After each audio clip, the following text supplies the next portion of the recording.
Yanya, Yamia do Monso. Good.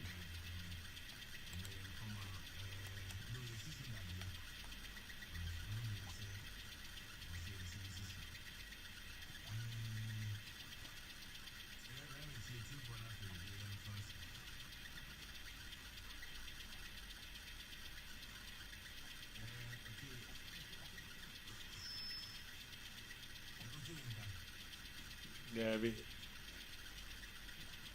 and she,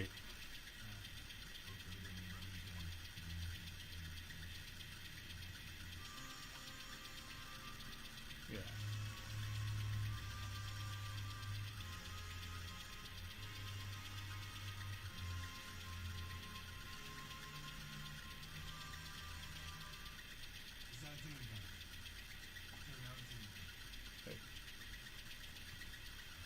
Ubonyum na by, yeah.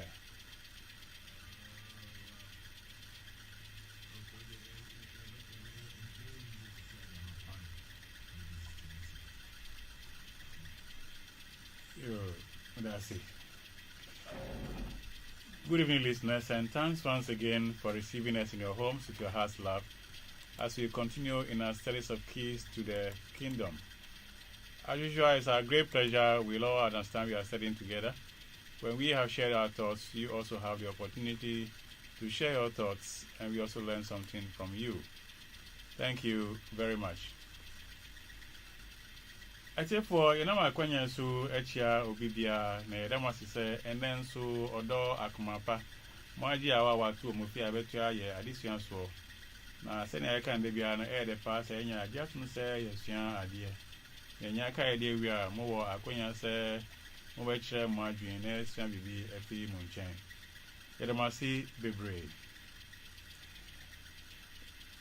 Listeners, we will try to do some English and also try to do some tree so that we can balance up. I hope I will be doing well in the translation on this critical matter. We've talked about water before. Now we have a situation of water problem in terms of Galamsey with us. I don't know whether even when we are taking water from inside the ground to use, it will still be safe or what, we don't know yet. We the other time talked about a report in which I think the CSIR also came, much as I know it will be quite demanding to state my case very well, so you need to flow with me diligently in this matter because we're going to go a little bit spiritual. I think for the American brofo bebrebe American nyane say ane ye kan so asemre che wa atwemu na ye ka ho asem sene ayenso no tie ayenum pure water ni nkeka ho na enne no enso asema kofa kwan po probably sukra akoye Galamsey ni nsuo say ya ewo hoy bra eti hey yen tumi nho say ye tu nsuo fi famumpo na say ebeye correct say ye be numo say din o ye nim nemo menim say tapeka cry etwe mo ye ka semfa reports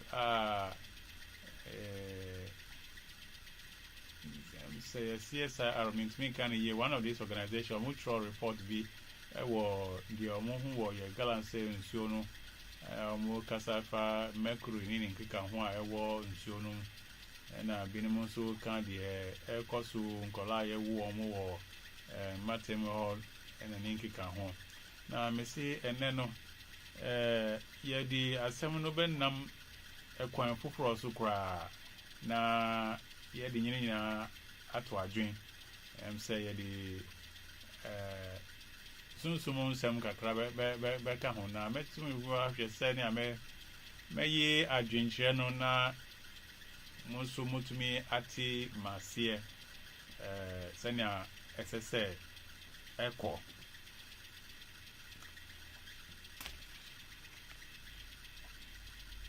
I want to say congratulations to the pressure groups that are helping to state the case before government to take a look at our Galamsey situation and our water bodies. This is not a revolt. It is just an indication of the need to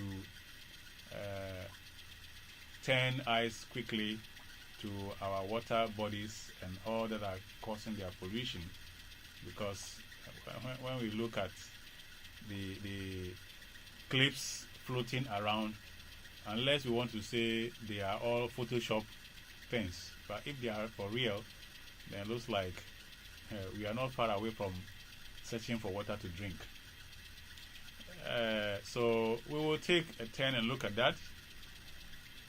There are some things I'll put across.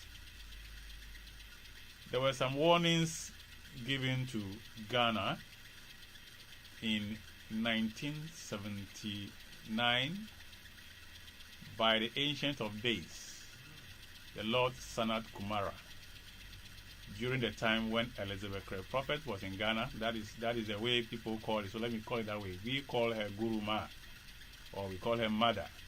But for you to easily catch it, I simply call it as Elizabeth the Prophet, so that you can link up very quickly. And I have continued to sound this warning that was given, and it is just to help us rise up. And from the perspective of the warning, it looks like we really have a battle ahead of us, because it appears the major problem we're going to be fighting with is money. Everything is going to be hooked on our greed for money. That is where everything is going to be pinned up. And after all the pressure groups going forth to resolve this thing, look at somebody saying, hey, I've been working in my cocoa farm for so many years, I haven't been able to build a single house. But now I have done Galamsey, and within a year or so, I've had a 300,000 cities. I have built my own self-contained. And how are you coming to tell me now that I should stop doing Galamsey? In all, this is what I see as the biggest challenge that we're going to have in battling this situation. The morals of us. How are we going to deal with our greed and that quest for money? Yes, we need money to survive, but to what extent should we do it? Etiefo the America bebre any say ane ye ka nso ho asem meda ona no pressure groups ye kan sa omo efa kwan so ma aban pressure kakra say on to the ni enhwe ye NCO ehun nsem no we enye say we de eye say omo try catch papa say ejai em say bibi wo ho ekoso a we ne nko ho na de ekoso yi de say wan hwe ni ye amaya enko yi emaya nti we de enye say omo atu atia bia etia aban nti anu de ekwan wo ho constitution e ma kwan say ultimate share wadwin e wo sa niema yi ho nti ye be fa akonya so ede ada ona omo atumi enya dodo a omo tumi enam asami eho yensu kakra ye be wo ye betumi aye no na ye no e wo ha ede eboa na adjust ye problem no see ni say ni nyina agina agudie aye wo fam ena akọ ka ye person kumenya ena se ye pe sika bubruja e dia bo ye ho sika ni bre sikanibre ye how eno no ye wagudie na meka say the Lord Sana Kumara, the ancient of days of the Bible, Brai as the prophet Oba had during the union of time, Obekasa share Ghana. No. Omuka say the Lord Sana Kumara, the ancient of days, Mwa or can say, Yenya Ghana enye ashwi.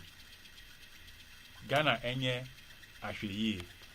Na yen jai sikanibre. Yen jai sikanibre. Yen jai sikanibre ena pesime kuminya. Enas ahumaswo. Yen jai na se enkobano sadia enye ebehaye. Na ochre se yewo wona omope ya gudie ayewo. Na yewo gudie wo ho. Na asase ya angasa sheda ekata sa gudie no so na yebejai ema obia beba befa agf yensem ana. In other words, bra yebe chasi se ye why egudie a asase ya akata so ama yen se yen pese obia betam efi yen chen no sanya hwe yie na se brenundu na ye why so a yan hwe a na ya besisa ni nyina afi yen chen o se ai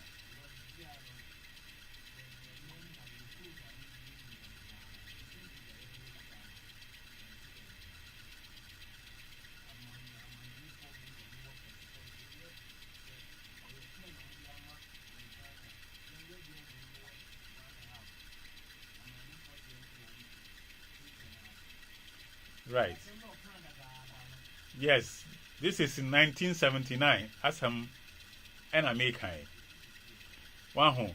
And say ye share the ACCCA media margin a cosi assembly su HSA. A good year there will be. Na senya yedi a good year no be ye juma, a very jumama. Abua ye nyina no onu ene ye hawo na se yantumi anhwe onu na se pekusumi kuminya ena sikanibre ekojimu a de besia na esi se Galamsey. That is it. Na adjuster say a obi a otutu ni koko egu wo hu se ahua bia ewo mafuom no esika uye den na okoka chesa nipa ne se jai onu na me hu se ebe ye challenge seni ayebe ya yebetumi asakra abon sa nipa no nyina omo asesa omo adwen ewo say American says sikanibre na men canopy so say sikanibre to the sense say nipa no onye bi ndi e na wabehu say sa na miwo dibre e wa ha uye den na ukachen say jai na men di wa ha bio. Ajasa, this is how big I see what you are battling with. De yebeye bia no o say ya dwen ko hu say sikanibre o say kom na edi nipa o say anhwe se na ebesia no ma obia benya ni chefa kakra a obe sustain ni ho a na ya fa odo anka ho emfa tima anka ho a ene uye den ena okoka che obi se bebia wu atutu wo fie enne a wudi didi no kataso mensanto hobium em say me the problem no e ko ba bi a me feel say me buana ya hu say eye asem kese na ato yen na se ne ebe so anu no say me di asem a ye kan share Ghana in 1979 ebe de be tutu ho a ene nhyiase no okom de nipa uye den eso kom no ano obi nso anya bi a odi nanso openu buburu ja ezense boga abatown opese o che ono nso ntisika ni bre ewo ho say ubesi dan a adjuster un see dan na say ofie wura etata wa ena obekasa nti nipa no hia sika e de apɛ baabi e de niti ato uye den ena okaka say men tutu baabi a usi agudie wo na wan ye hihye so say nipa no enkonya baabi no nkonkoda. That is where I see the battle before us. Na say ye hwe mfoni a ye kire a say ya asase no nyina no ye dada ye hu say wo ho em say nchen na I walk outside do say ye hunu Philip outside no na I say o man ni nyina na atutu ewie. So de atu ye no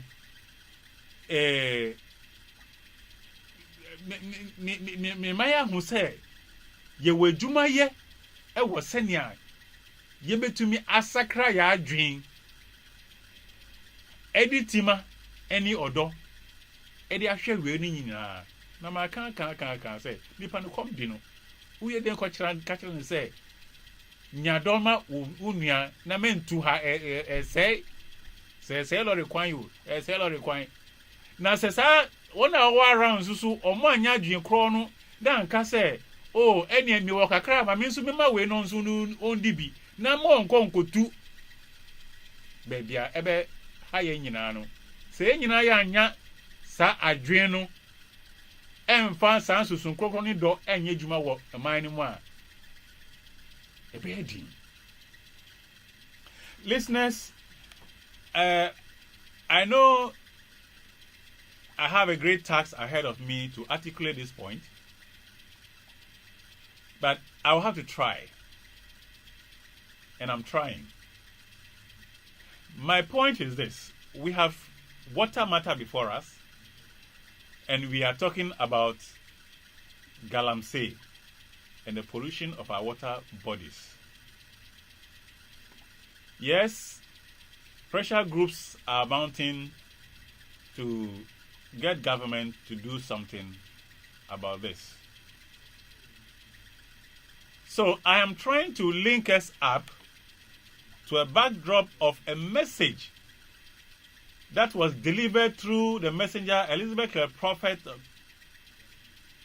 in 1979 by the Ancient of Days of the Bible, called the Lord Sanakumarad. In the Bible, it's the Ancient of Days. The God of the earth at the time of Abraham and Co. That is called the Ancient of Days. That Lord spoke through Elizabeth the prophet in Ghana here as a messenger, and this is what was said and recorded. And I would like to read that in English. I've tried to struggle to articulate that thought in Twi. Let me try to read this in English.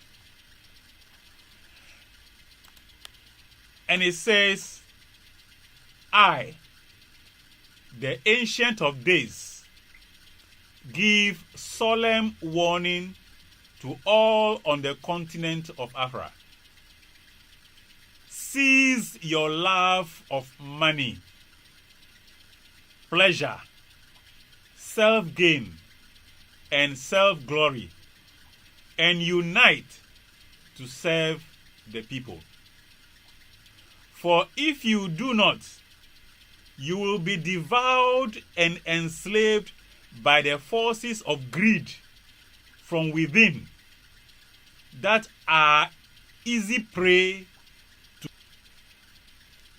They who lust after world power, if unchecked, will rape and ravage Africa until they get what they want, the resources of the mother and the light, money and manpower of her children. Yet, all of this was sealed by the Father in the beginning. That is the resources. They were sealed by the Father in the beginning for the abundant life of his own. Now, in the ending of the mother, when the harvest is nigh, will you let them unseal it and take the Lord's booty?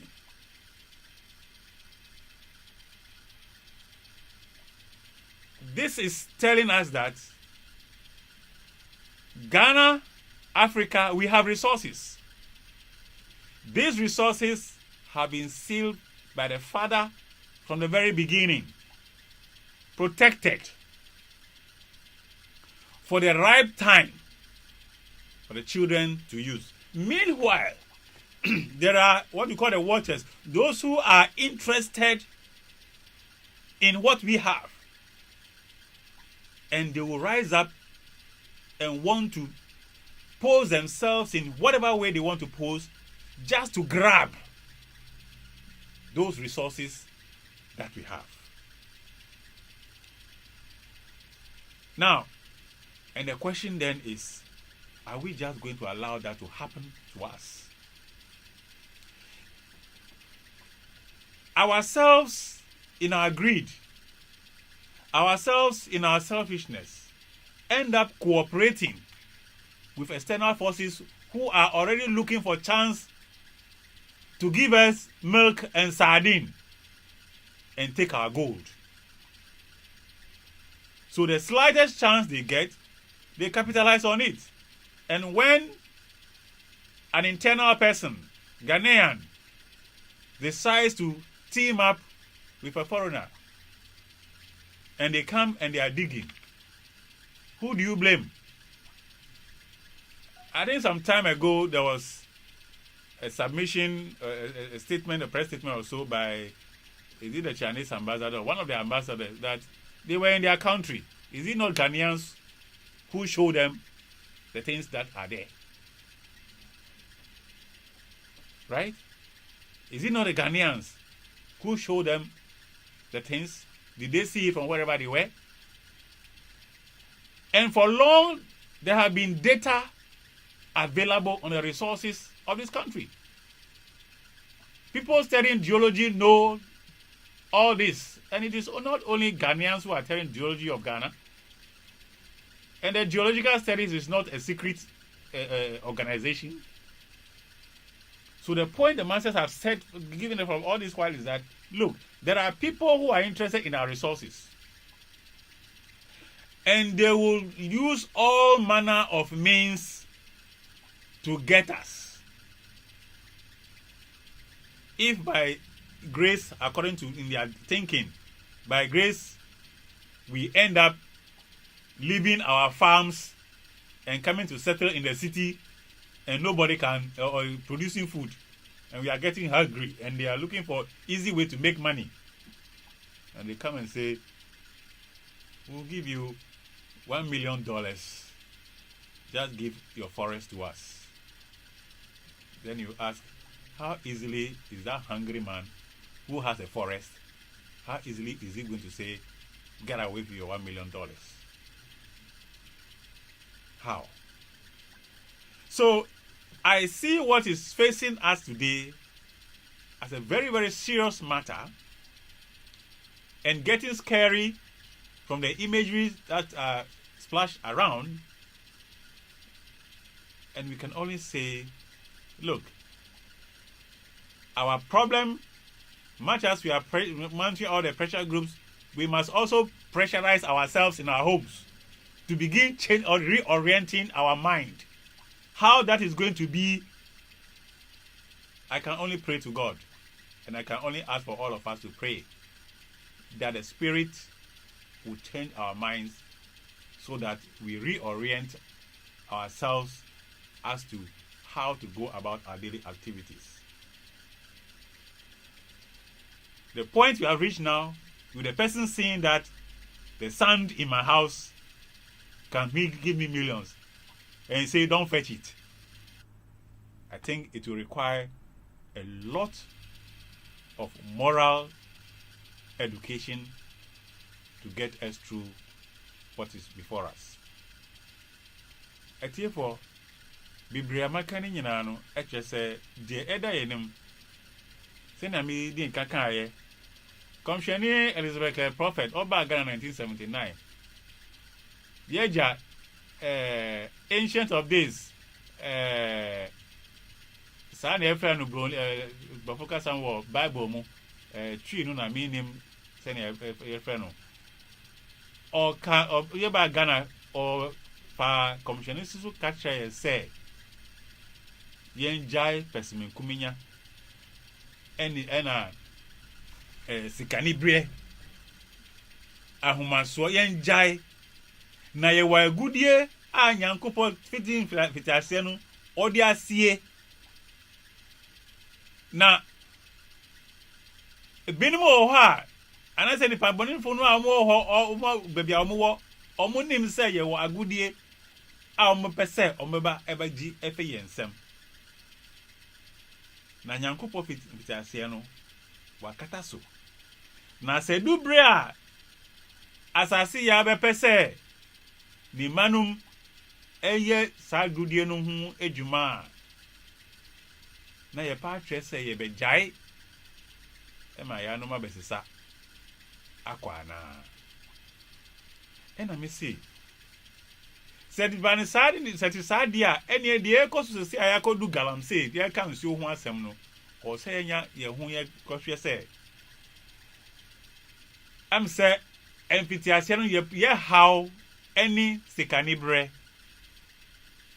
ahumaso pesime kuminya ena me ka se obi akomde no ene waba hu se mi koko ami doi ma do susu mintumi nya hwe na koko ba ko a matu a ma sa na ase ahwea metumi asidan efrem uye den ena ko kache sa ni pan se men santu koko dua bia ebium eyim se sa adwuma no ebe hia se ye hwehwe kwa a ebe fa so na ye nyina yetumi anya adwensakra a ebe hu se o ayampa bitu ahwea we a menye sika edi danso enye awieye no na se wantu nsusu a nipa na ye na ye won nchen a ye hu se nipa no susu a komde no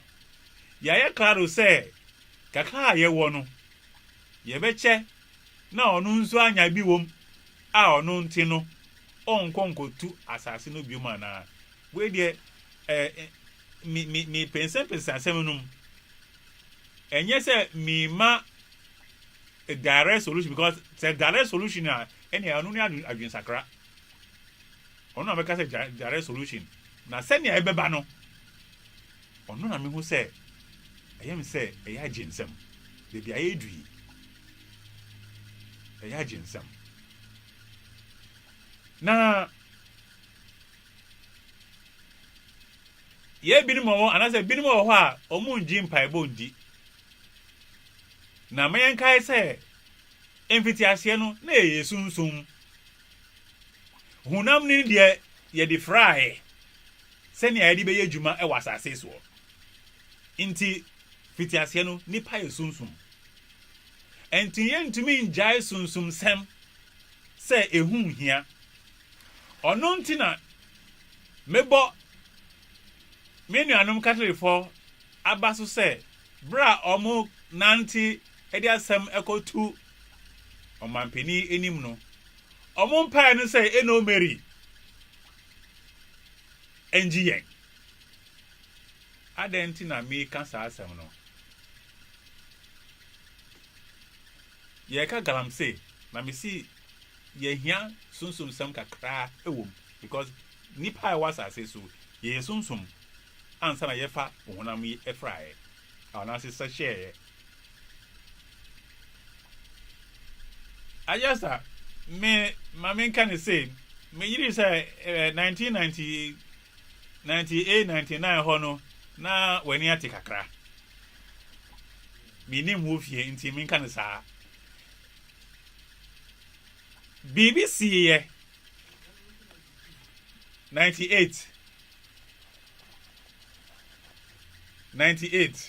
now when into here okay no problem 1998 1999 in fact from 1997 but the climax was around 98 99 BBC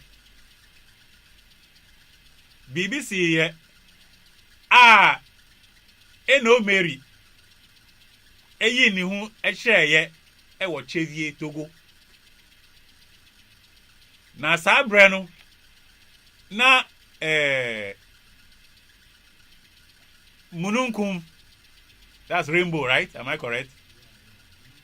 Na mununkum nyankunton, okay, nyankunton epie wi aketekete ewo nkran sabre nansusu esapie sa akosi chevie Togo nkrofo ehuye na eyebra dodo na tu fi Ghana bus loads ye ko chede minsusu mi ko obi eko hu de asi ye ewo ho na eno many efa mekan say komshani no efa kolabisu a young man at the time of ansu e kan san bebre ewia ewo wim the last day ewia ewo wim say no nsuo toye ma from ni nyina efo poto nanso wia ewo wim esane ba fam ewia no etwane ho saa esane ba fam ubehwe no na nsuo a ewo from ni nyina no na awo miame ni gani yewo ho o kan sambi number 1 o kan sambi efa nsro the moon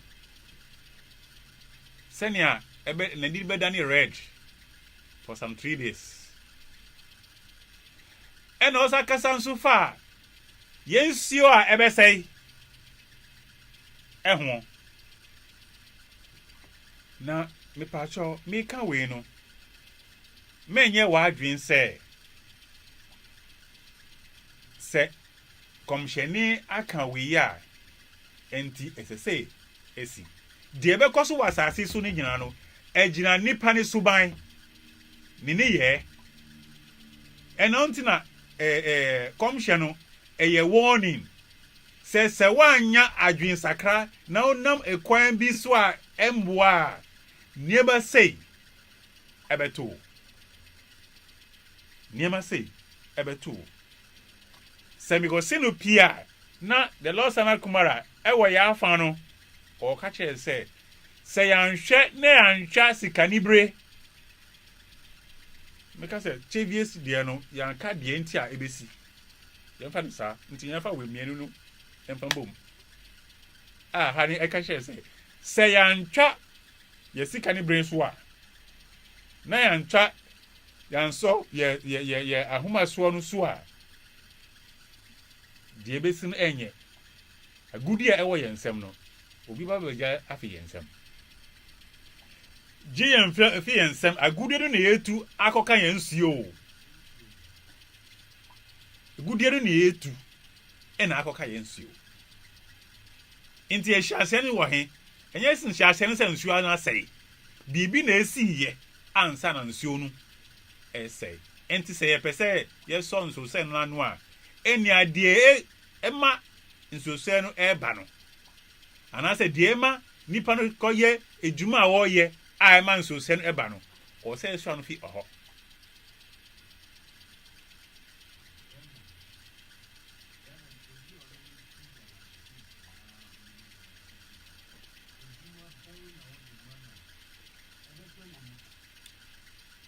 I just I don't think I say I quite say asem no eya jinsem. How are you going to tell somebody who thinks that I have collected sand from my house or from my farm and I'm making millions out of it, that you can convince the person that, Massa, stop this? Yes, people of authority can speak and say stop. Like we hear of the Omanhin of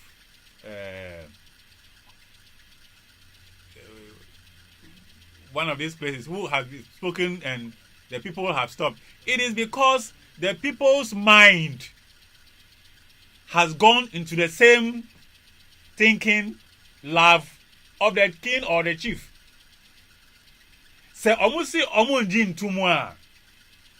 Adjuster, as Mbichan say, what are you going to do? Inti se nipa num ye kasa se adi wei mama onye na se omun pinisu se ombe so asema a wo kan no mu a bibisa se de beye and nipa no so come de no.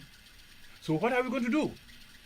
So bra ye mounty pressure ema aban se omboa no ne nyina nsusu no o se yankasa ye hu nsu ye dwon se de na se ye na ye boa na de enu esi. Okay, de na be ye ema semi enu esi. Yes, in Paibo here. So for binum akọ Galamsey side, akọ bompire. Akoye srisam.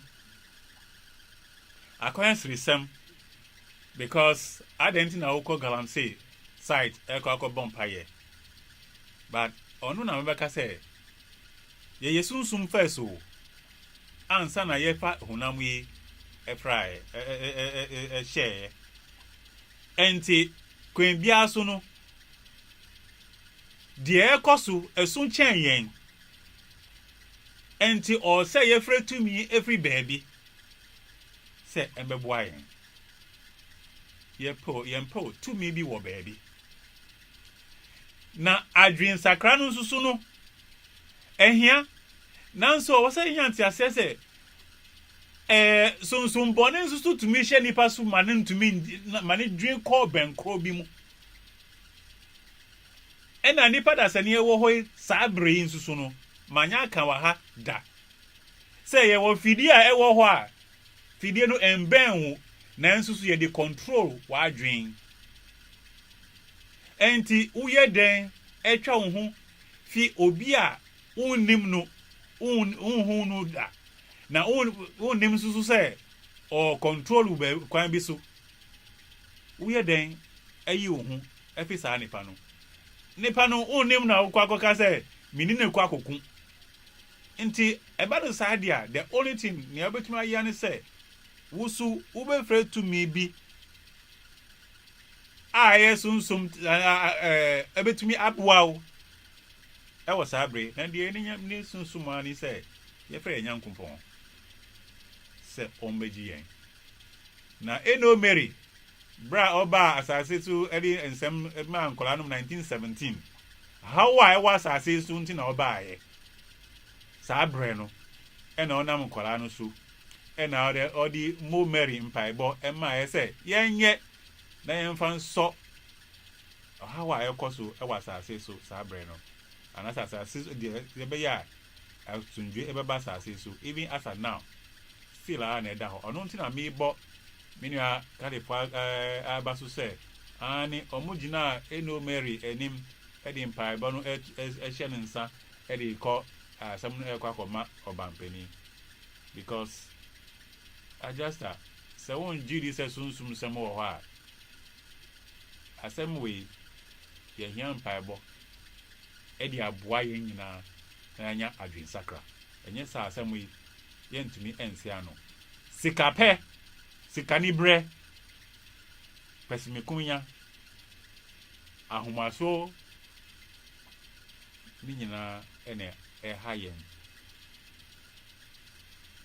atiefo na pese bidi ebesi ha ebia next week yetua so a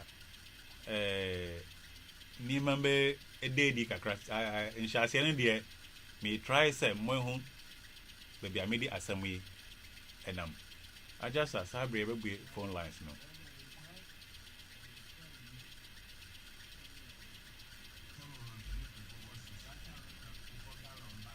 yeah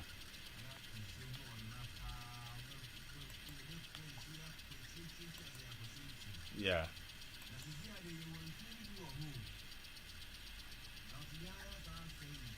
yeah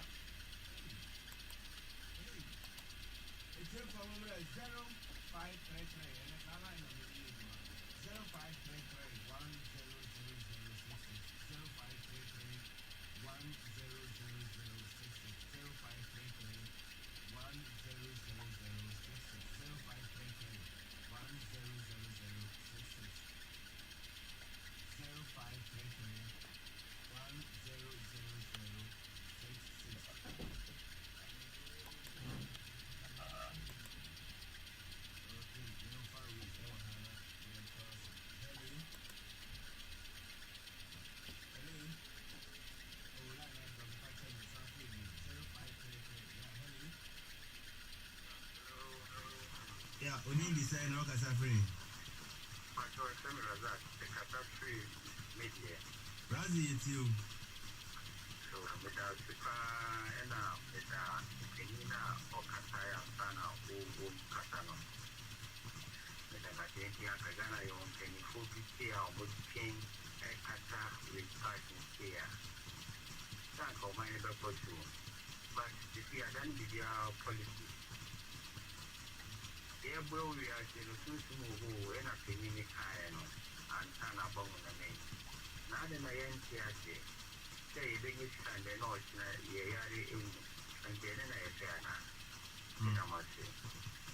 Yo, Razi, also where do I say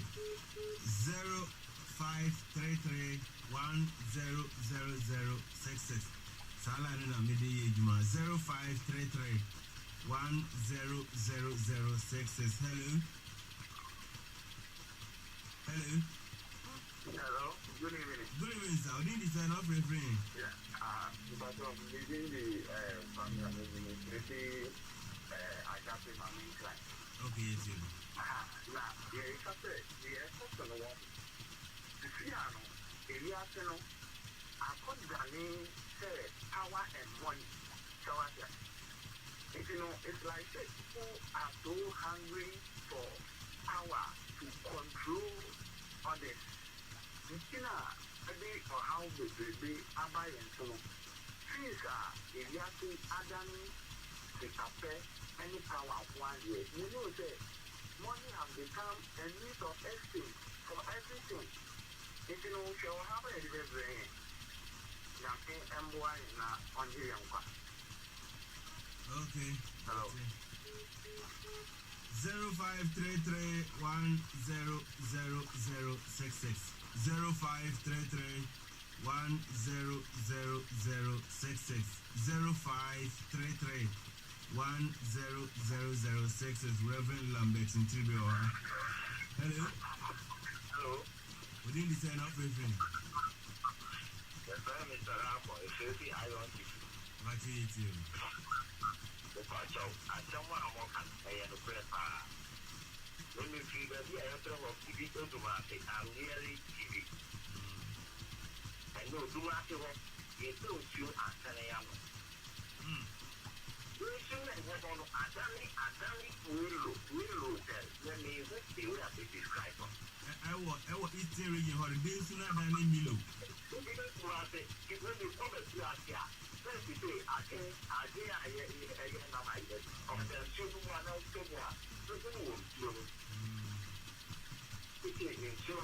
I get your brother people last our property area and what I think will now go last.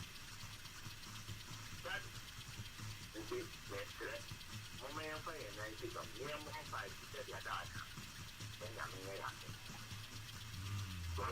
ase ase sɛ yɛtɔ odua asɛn yɛ ano no deɛ ɛhe ne yɛkɔ Esi a wekura na se ko mo ba kurom beto banchi wo ekurom asa mo da kwekura akodi. Okay. Amen kan yi ya. That's it. And I say also wait to for 05331000 6605331000 66. Hello. Hello. What did you say of refrain? I'm a catastrophe. What did you say? It is Thomas. Well, one idea how you Anastasia so. A leadership quality in a high prayer to say, come flower, maybe behind to go and border. Kosher, your Punano, yes, to go for Punano, different house. Near Ghana for the eyes there, I found Gindi, a child, I found Gindi, and I believe there's no almost three miles or more than man. What's over here? Oh, which Razo, Mundim Razo. Mundim Razo. Look at here. Look here. The one there is not crap off now, but I should do it. This is serious. You could put it for solid back or the Punano. This is the good energy for the party. The Ghana party and man, so any you pretty well, only a city, almost share, so no any high. Bye bye. You, with us 0533100066 hello. Hello. Oh, you know, did you sign off refrain? Body to women. Oh, my mama example be what Kappa say I think to go to one again. But she did not grow and cut out my papa for Bruno. We do now Monica Bruno, now she's in the Bruno. They say, let us know. They say, the whole Ghana. They say, you say, you read it, you say, the full Ghana so about the court condition. But I said, Ghana is become my son of Ghana. And she paid for me a zero more years now for me. What is your baby? A boy is one of me. Is it come for the back line soon? Not yes, I won't get Benum Tantanisa. Thank you. 0533 100066. Yeah, several. Hello. Hello. Good evening. Good evening, sir. How are you? I live in Michael, Kabla. Okay, it's you. Michael, my favorite Kabla. It's you. Because once I'm out of the queue was bigger than a standing there. Check on the chicken and made something and made you on. After my Okayano, after I will move through. The time will say, I do wait and start to say, then I hear Nipano as Aduma winning a consular, a couple after 10 years to me. Nipano to accommodate. Today the way I will come now. Accommodate Nipano. I do not put just to anyone. Now Nipano Bay. And I actually bring the mark. I see, will be a possibility that you my way. I'd rather not for it. Now on your sharing family. Oh, I see the center in the telephone before my best of what you are. Only who shooting. No one who came to prayer would be very pretty.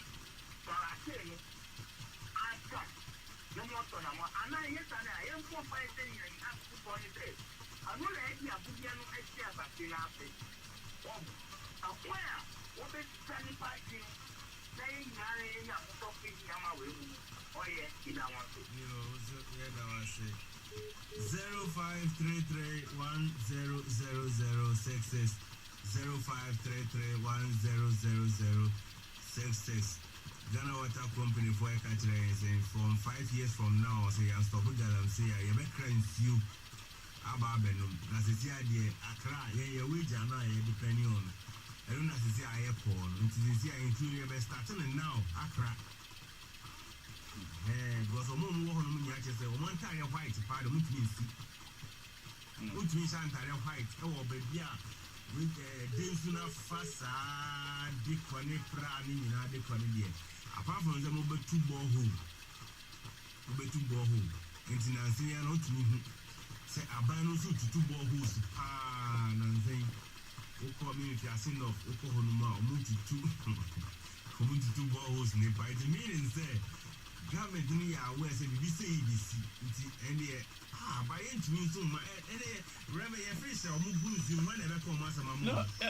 I just I want who dear Hammy what South finally said at least my two borehole I'm sorry now me who dear brow mu two borehole no ni omo ye na ni nyina me hwe omo tu a na omo hihye asase anwea no se ne atuatua so omo record ni nyina enti na e kire se borehole do do aye tu bebi aye tu ni nyina no yetumi di hu de wo asase no at that point then na omo di sa information be ye ochina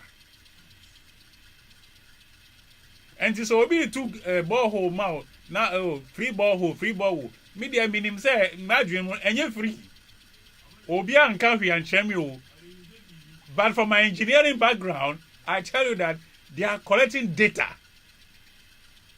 of the substructure ochina no obi be kwa ko turn that sad information no ko amobi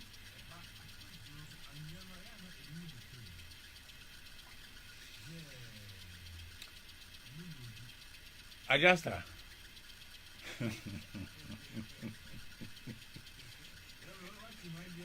adjuster me was say one sawam me do fu area mu ho ena ese obi ehu ebo bi ena isa query nu binu mo ho ena jumare ni hu ebo bi obinum say eye gold ni me hu ade no ena odi koma ni supervisor pa ena supervisor ni call on crime by the time you realize no supervisor na aba masa akwa no 800 Ghana cedis ena watuko amononi so ask yourself sabo no eye den ena man 800 ena de koy wahu nti bra mo tutu we ni nyina no na mo hwe de e wo fam enti u ba betu borehole free amamia media de mehunu at least obi amami direct information but from my engineering perspective me who say won to me sisa asase eni nhihye no saa kwa won ko ye studies bia e wo ho ehia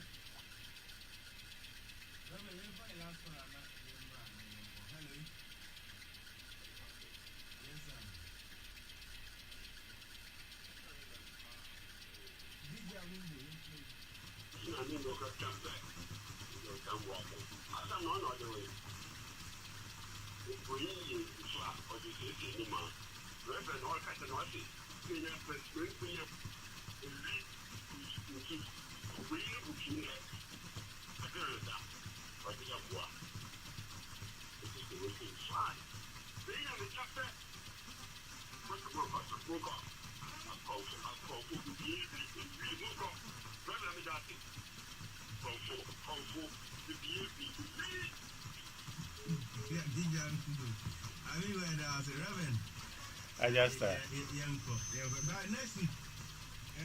week what they say you be doctor ba kuna fe any Ghana Water Company for us back as our this same issue and the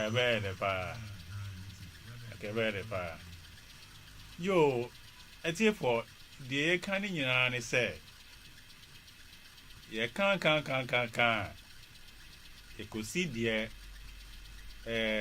Nyankopon anam komhwani Elizabeth Prophet aka twa yen in 1979 say yen nya hwe ye ewo ye sika ni bre ye pesimi kumenya ahomaso yen nya hwe ye na Nyankopon fiti ahye no wa ma ye gudie awakata so se ne ebe ya nipa bonefo no omba mbetutu enko nanso se ye jeja ye ho a ombe de fe saa na oma begia fie nsam na omo de ko saa ne epe no ana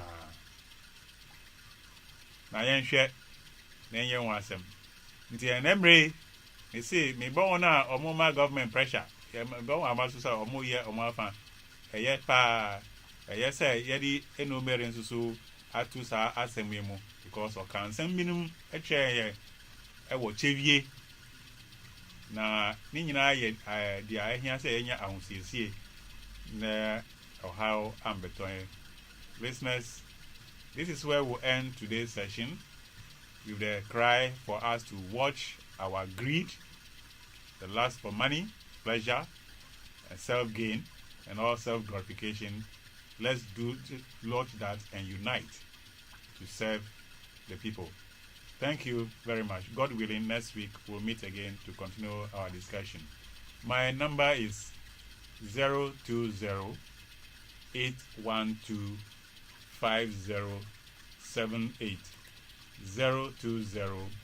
020-812-5078.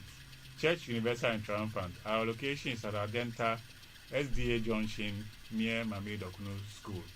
God willing, next week we'll meet again and continue our discussions. Thank you very much.